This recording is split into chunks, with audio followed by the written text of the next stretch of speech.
સુરત મહાનગરપાલિકા દ્વારા ચલાવાતી city bus સેવા ફરી એક વખત વિવાદમાં આવી છે। આજે ટ્રાન્સપોર્ટ કમિટી ચેરમેન અને વિજિલન્સ ટીમે શહેરના વિવિધ રૂટ પર ચાલી રહેલી સિટી બસોમાં ખાસ ચેકિંગ હાથ ધર્યું હતું।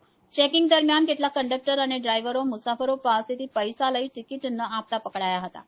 આ ગેરરીતિ સામે તાત્કાલિક કાર્યવાહી કરતા 3 કંડક્ટરોને સસ્પેન્ડ કરવામાં આવ્યા છે, જ્યારે અન્ય 3ને બ્લેકલિસ્ટ કરવામાં આવ્યા છે।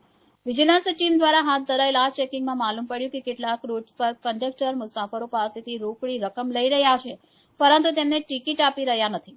આ કામગીરીમાં સીધું નુકસાન બસ સેવા તેમજ મહાનગરપાલિકાને થતું હતું। ચેરમેનના મતે આવી બેદરકારીને ક્યારેય સહન ન કરી શકાય। ટ્રાન્સપોર્ટ કમિટી ચેરમેને કહ્યું કે અમે નિયમિત રીતે ચેકિંગ ચલાવીએ છીએ, પણ આજે ખાસ ટીમ બનાવીને ઝડપી કામગીરી કરી મુસાફરોના ભરોસાને તોડી શકાય નહીં। આગામી દિવસોમાં પણ આ જ પ્રકારનું ચેકિંગ ચાલુ રહેશે અને ગંભીર પગલાં લેવામાં આવશે।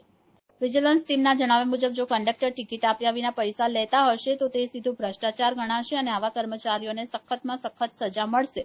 આ ઘટનાને પગલે સુરત મહાનગરપાલિકા દ્વારા જાહેર જનતાને પણ અપીલ કરવામાં આવી છે કે મુસાફરી દરમિયાન ટિકિટ અવશ્ય લેવી જોઈએ અને કોઈપણ પ્રકારના શંકાસ્પદ વ્યવહારની જાણ સત્તાવાર હેલ્પલાઇન અથવા એપ દ્વારા તાત્કાલિક કરવી જોઈએ।